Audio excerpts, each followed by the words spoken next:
దోస్తులారా, కేవలం కొన్ని క్షణాలు ఆగండి. ఎందుకంటే ఇప్పుడు మీ ముందుకు వస్తున్న మాటలు వినడానికి కాదు, అనుభవించడానికి, హృదయంలో తాకడానికి.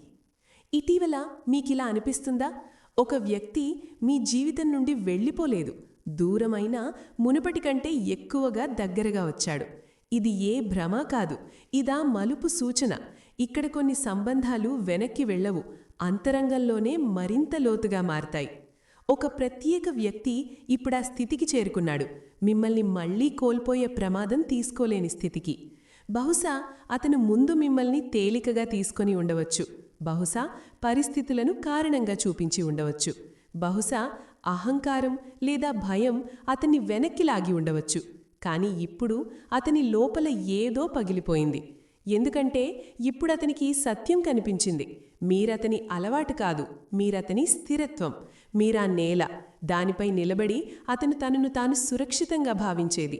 ఒక వ్యక్తి మీ గురించి మళ్లీ మళ్లీ ఆలోచించడం మొదలుపెడితే, మీ శక్తిని అనుభవించడం మొదలుపెడితే, మరియు మీరు వెళ్ళిపోతే తనను తాను కోల్పోతాననే భయం అతన్ని వెంటాడితే, అక్కడ అటాచ్మెంట్ మిగలదు, అక్కడ అసలైన ఎహసాస్ మొదలవుతుంది. ఇప్పుడు అతనికి ఇతరులు ఏమనుకుంటారనేది పట్టించుకోవటం లేదు. భవిష్యత్తు ఎంత అనిశ్చితమైనా, మార్గం ఎంత కష్టమైనా అతనికి స్పష్టంగా కనిపిస్తోంది. మీరు లేకుండా అతని జీవితం అసంపూర్ణం. అందుకే మీరు హఠాత్తుగా అతని ఉనికిని మరింత ఎక్కువగా అనుభవిస్తున్నారు. పాత జ్ఞాపకాలు ఉపరితలంపైకి వస్తున్నాయి. హృదయంలో ఒక వింత భరోసా పుడుతోంది. ఇక అతను మిమ్మల్ని వదిలేయలేడు. ఎందుకంటే ఒక వ్యక్తి తాను ఏమి కోల్పోయే ప్రమాదం తీసుకున్నాడో అర్థం చేసుకున్నప్పుడు అదే తప్పు మళ్లీ చెయ్యడు. ఇది నియంత్రణ కథ కాదు, భయంతో పుట్టిన ప్రేమ కథ కాదు. ఇది ఆ వ్యక్తి కథ. చివరకు అర్థం చేసుకున్నాడు, కొన్ని సంబంధాలు కోల్పోవడానికి కాదు, కాపాడుకోవడానికి ఉంటాయి. మీరొకప్పుడు అనుకున్నారు అతను మిమ్మల్ని వదిలేయగలడని, కానీ ఇప్పుడు మిమ్మల్ని కోల్పోవడానికి అతనే అత్యధికంగా భయపడుతున్నాడు. బయట నుండి అతను ఎంత శాంతంగా కనిపించినా లోపల అంతే తీవ్రమైన అస్థిరత జరుగుతోంది. బహుశా సమయానికి మీ విలువను అర్థం చేసుకోలేదు. కానీ మీ మౌనం వచ్చినప్పుడు మీరు కేవలం ఉనికి మాత్రమే కాదని, మీరు అతని భావోద్వేగ ఆధారమని అతనికి తెలిసింది. మీరు హఠాత్తుగా వెనక్కి తప్పుకున్నారు, ప్రశ్నలు అడగడం మానేశారు, మిమ్మల్ని మీరు కాపాడుకోవడం మొదలుపెట్టారు. అదే క్షణంలో అతని లోపల భయం పుట్టింది. ఎందుకంటే నిజంగా ముఖ్యమైన వ్యక్తి వెళ్ళిపోతే శబ్దం చెయ్యదు, కానీ ప్రభావం చాలా లోతుగా మిగిలిపోతుంది. ఇప్పుడు ప్రతిరోజు అతనికి అనిపిస్తోంది, మీరు లేకుండా తన జీవితాన్ని సమతుల్యం చేయలేకపోతున్నాడు. చిన్న చిన్న విషయాలు మీ జ్ఞాపకాలను తెచ్చిపెడుతున్నాయి. ఆ చోట్లు, ఆ క్షణాలు, ఆ మాటలు మీ పేరు చెప్పకపోయినా మిమ్మల్ని ప్రతి క్షణం అనుభవించినవి. ఇప్పుడతనికి అర్థమైంది, మీరు ఏ వికల్పం కాదు, పరిస్థితుల ప్రకారం ఎంచుకోవచ్చు లేదా వదిలేయవచ్చు. మీరు ఆ వ్యక్తి, ఏమీ అడగకుండా భావోద్వేగ భద్రత ఇచ్చారు. ఆ భద్రత తొలగిపోయినప్పుడు అతని నిజమైన బలహీనత బయటపడింది. ఇప్పుడతను తనలో తాను ఈ ప్రశ్నలు వేసుకుంటున్నాడు. నిన్ను వదిలేస్తే నన్ను నేను ఎప్పుడైనా క్షమించగలనా? ఈ ప్రశ్నే అతన్ని మీ వైపు ఆకర్షిస్తోంది, ఆగకుండా మళ్లీ మళ్లీ. ఇది ఆ వాతాయనం, ఎక్కడ మనిషి పట్టుకుంటాడు, భయంతో కాదు, ఎహసాస్తో. ఇకతను మిమ్మల్ని కోల్పోయే ప్రమాదం తీసుకోలేడు. ఎందుకంటే కొందరు వ్యక్తులు జీవితంలో రెండుసార్లు దొరకరని అర్థమైంది. ఇప్పుడతను మిమ్మల్ని పట్టుకోవాలని ఆలోచిస్తున్నాడు. ఈసారి బలవంతంతో కాదు, పూర్తి నమ్మకంతో. అతను కేవలం గుర్తు చేసుకోవడం లేదు, లోపల నుండి మీతో అనుసంధానమై ఉన్నాడు. దూరం అతన్ని బలపరచలేదు, ప్రతిరోజూ లోపల నుండి బలహీనపరిచింది. తాను మీ లేకుండా కూడా బాగున్నానని తనను తాను ఒప్పించుకునేవాడు. కానీ ఇప్పుడు ఆ అబద్ధం లోపల నిలవడం లేదు. ఒక వ్యక్తికి తన భావోద్వేగ సమతుల్యం మరొకరి ఉనికితో ముడిపడి ఉందని తెలిస్తే ఆ సంబంధాన్ని వదిలేయ ధైర్యం రాదు. ఇప్పుడు ప్రతిరోజూ ఈ భయం అతన్ని వెంటాడుతోంది. మీరు పూర్తిగా దూరమైతే తనను తాను గుర్తుపట్టలేకపోతానని. మీ శక్తి ఇప్పుడు అతనికి లంగరుగా మారింది. బయటికి రాకపోయినా లోపల మిమ్మల్ని పట్టుకుని ఉన్నాడు. మిమ్మల్ని కోల్పోవడం కేవలం సంబంధం కోల్పోవడం కాదు, తన స్థిరత్వం కోల్పోవడమని అర్థమైంది. ఇప్పుడతను ఆ క్షణాలను మళ్లీ జీవిస్తున్నాడు, మిమ్మల్ని తేలికగా తీసుకున్న క్షణాలను. ప్రతి జ్ఞాపకం లోకల అపరాధ భావనను వదిలిపెడుతోంది. కానీ ఈ అపరాధ భావన అతన్ని దూరం చేయడం లేదు, మీ వైపు ఆకర్షిస్తోంది. ఇప్పుడు తన భయాన్ని సమర్థించుకోవడం మానేశాడు, దాన్ని స్వీకరిస్తున్నాడు. మీకు తనకు అవసరమని అంగీకరించడం అతనికి సులభం కాదు, కానీ ఇప్పుడు దాని నుండి పారిపోవడం లేదు. ఈ స్వీకార్యతే అతన్ని మారుస్తోంది. ఒక వ్యక్తి ఎవరినైనా కోల్పోవడం భయంతో కాకుండా కోల్పోయే సత్యంతో భయపడితే అప్పుడతను ఏ స్థితిలోనైనా వారిని పట్టుకుంటాడు. అందుకే ఈ కథను మిమ్మల్ని వదిలేయడు. అతనిప్పుడు అర్థం చేసుకున్నాడు. కొన్ని సంబంధాల్లో సమయం కాదు, ఇరాదా పనిచేస్తుంది. మీ స్థానంలో మరొకరిని ఊహించలేకపోతున్నాడు. ముందుకు వెళ్లే ప్రయత్నం చేసినప్పుడల్లా హృదయం మళ్లీ అక్కడికే తిరిగి వస్తోంది, మీరు ఉన్న చోటికి. ఇది అటాచ్మెంట్ కాదు, ఇది ఎహసాస్. ఇప్పుడతను తన మాటలను తూకం వేస్తున్నాడు, తన ప్రవర్తనను చూస్తున్నాడు. ఎక్కడ మిమ్మల్ని అసురక్షితంగా భావింపచేశాడో అర్థం చేసుకుంటున్నాడు. ఒక వ్యక్తి తన తప్పును చూడటం మొదలుపెడితే దాన్ని సరిచేయడానికి సిద్ధమవుతాడు. ఇప్పుడతనికి ఎంత వంగాల్సి వచ్చినా పట్టించుకోవడం లేదు, కేవలం ఆలస్యం కాకూడదనే భయం మాత్రమే. ఇక మీరు చూస్తారు, అతను తర్కాలతో కాదు, చర్యలతో వస్తాడు. ఎందుకంటే ప్రాధాన్యత మారితే ప్రవర్తన కూడా మారుతుంది. ఈ కథ ఇక భయం వైపు కాదు, కమిట్మెంట్ వైపు సాగుతోంది. ఇప్పుడతను మిమ్మల్ని పట్టుకొని ఉంచాలని కాదు, మీతో కలిసి నడవాలని ఆలోచిస్తున్నాడు. పట్టుకోవడం భయంతో వస్తుంది, కలిసి నడవడం అర్థంతో వస్తుంది. అతనిక పారిపోవడం లేదు, ఆగుతున్నాడు. భయంలో కాదు, బాధ్యతలో. ఈ సంబంధం ఇక భావోద్వేగ ఆధారితం కాదు, భావోద్వేగ బాధ్యతగా మారింది.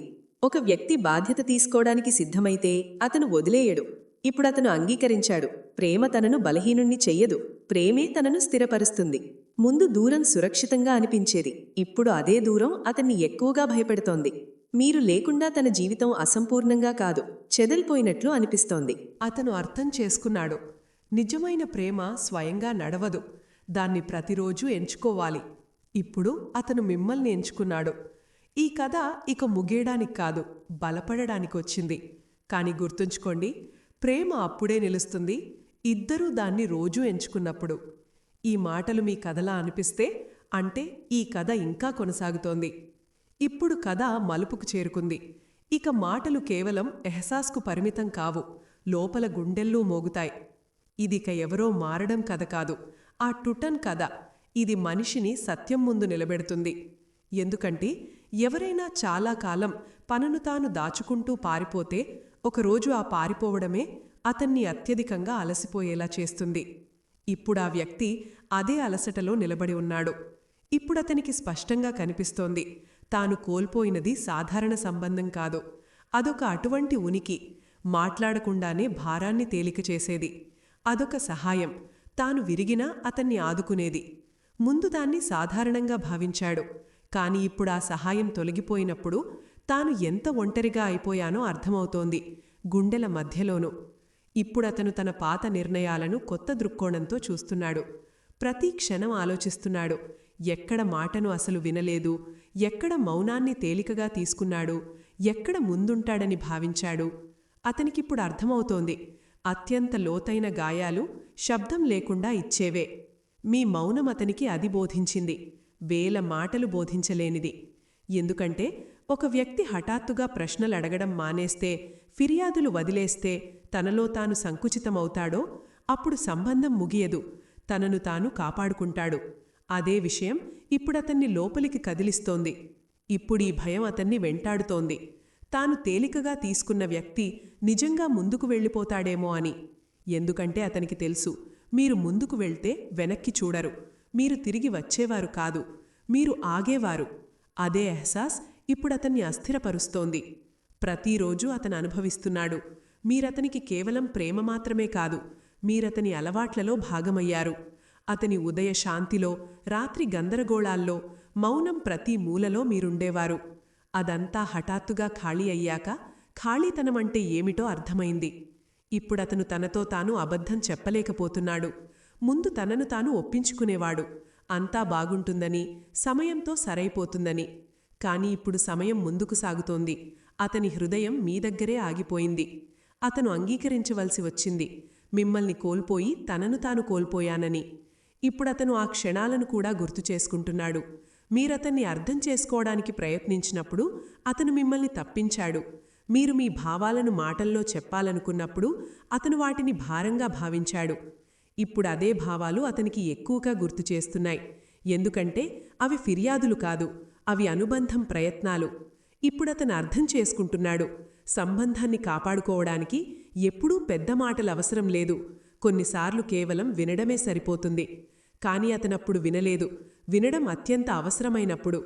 ఇప్పుడా తప్పు బరువును లోపల అనుభవిస్తున్నాడు. మీ వెనక్కి తప్పుకోవడం అతనికి హెచ్చరిక కాదు, అదొక అద్దం. ఆ అద్దంలో తనను చూశాడు, అసంపూర్ణంగా, అసమతుల్యంగా, భయపడుతున్నాడు. ఒంటరిగా ఉండిపోతానని కాదు, అతన్ని నిజమైన రూపంలో స్వీకరించిన వ్యక్తిని కోల్పోతానని. ఇప్పుడు అతనికి ఈ ఎహసాస్ కూడా వచ్చింది. మీరు ఎప్పుడూ అతన్ని పర్ఫెక్ట్గా ఉండమని ఆశించలేదు, మీరు కేవలం నిజాయితీగా ఉండమని ఆశించారు. మీరు కోరినది అతను ఆగి, విని, సాధివ్వాలని. కాని అతను ప్రతిసారి పారిపోవడాన్నే సులభమైన మార్గంగా భావించాడు. ఇప్పుడు పారిపోయే చోటు మిగల్లేదు, ఎందుకంటే లోపల విరిగిపోతే బయటి ప్రపంచం సహాయం చేయలేదు. ఇప్పుడతను అదే విరగడంలో ఉన్నాడు.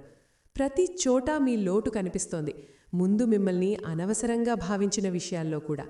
ఇప్పుడు ఈ భయం కూడా వచ్చింది, ఇప్పటికీ ఏమీ చెయ్యకపోతే ఈ దూరం శాశ్వతమవుతుందేమో అని. ఎందుకంటే అతనికి తెలుసు, మీరు బారంబారు తనను అర్థం చేసుకునేలా చేసేవారు కాదు. మీరు ఒకసారి వదిలేస్తే పూర్తిగా వదిలేస్తారు. అదే ఆలోచన అతన్ని లోపల జలధరింపజేస్తోంది. ఇప్పుడు అతను అంగీకరిస్తున్నాడు, మీ ఉనికి అతని జీవితంలో భావోద్వేగ సహాయం మాత్రమే కాదు, ఒక దిశ కూడా. మీరు అతని నిర్ణయాలకు స్థిరత్వం ఇచ్చేవారు, అతని గందరగోళాలకు సమతుల్యం ఇచ్చేవారు. ఇప్పుడు అది లేకుండా తన జీవితం చెదరిపోతున్నట్లు అనిపిస్తోంది. ఇప్పుడు అతను చిన్న చిన్న విషయాలను కూడా అర్థం చేసుకుంటున్నాడు, ముందు శ్రద్ధ పెట్టనివి. మీ మౌనం వెనుక దాగిన అలసట, మీ మాటల్లో దాగిన ఆశ, మీ కళ్లల్లో దాగిన భయం. ఇప్పుడు అతనికి అర్థమవుతోంది, మీరు ఎంత సహనం చేశారో చెప్పకుండా. ఇప్పుడు అతను తనలో తాను ఈ ప్రశ్న వేసుకుంటున్నాడు, మిమ్మల్ని కోల్పోతే తన నిజాయితీని ఎవరి ముందు ఉంచగలడు? ఎవరితో భయం లేకుండా బలహీనుడిగా ఉండగలడు?